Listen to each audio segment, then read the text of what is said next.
So what we have here is 5 tribes. This is sort of an older game. It's a competitive game. It plays in, about I would say actually more like 25 minutes per player, up to 4 players.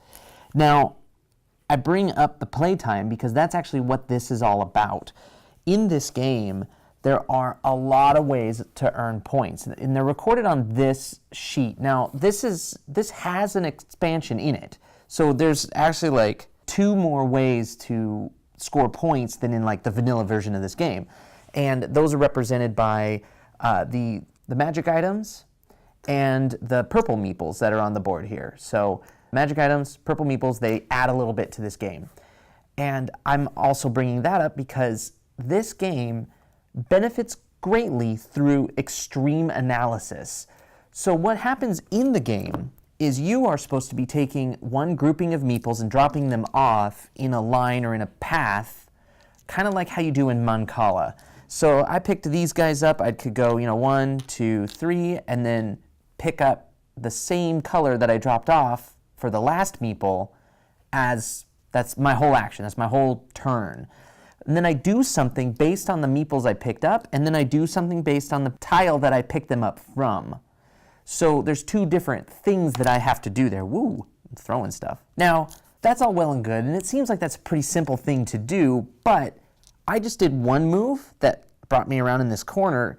If you can imagine how many potential moves there are on the board, especially for the very first turn, it's through the roof.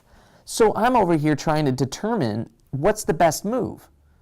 And I could sit here for ages, and I mean ages, just trying to figure out which one is the best move. This is further kind of, I don't want to say it's complicated, but it's further encouraged by the bidding system on when you go first.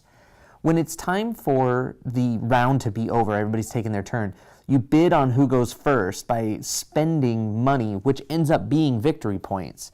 So if you want to go first desperately, you can spend 18 points right there and make sure you go first. But if your move isn't worth 18 points, ultimately, then you're not going to benefit from that. You're not going to see a good return on investment, essentially. So what you have is a game that is very, very thinky.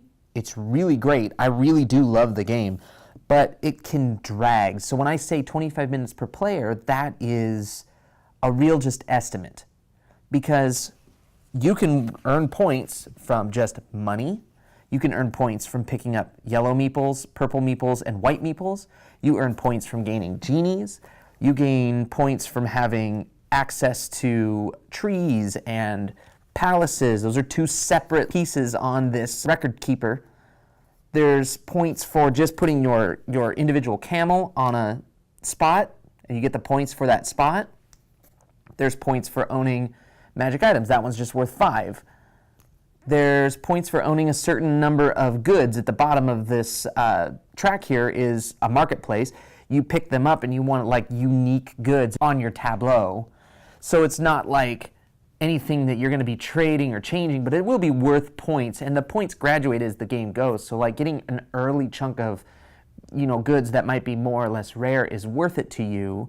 So there's a lot to think about in the game, but it really can be problematic for those that want their opponent's turn to be finished, but your opponent's sitting there going, okay, well, what can I do? Furthermore, when I take my turn, let's say my turn is what I just did, I'll do this.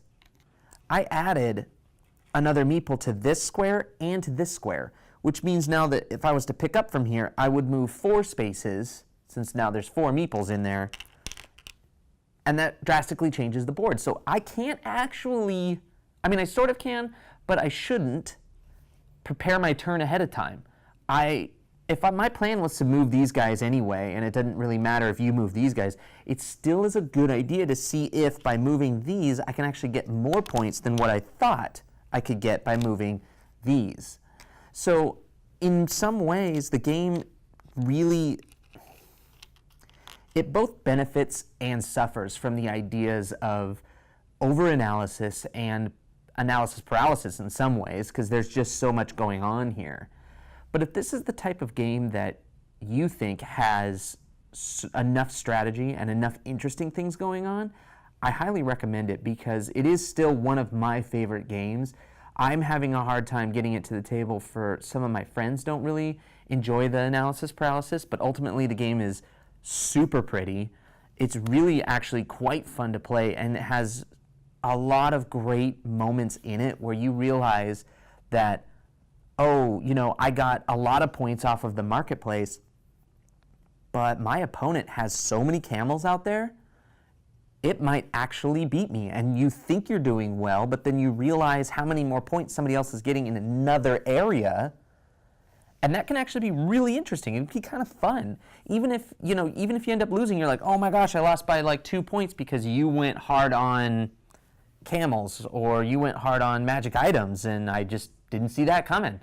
So the game is great. It just has that analysis paralysis issue. What do you guys think? Have any of you guys played Five Tribes, and do you think it has that kind of an issue?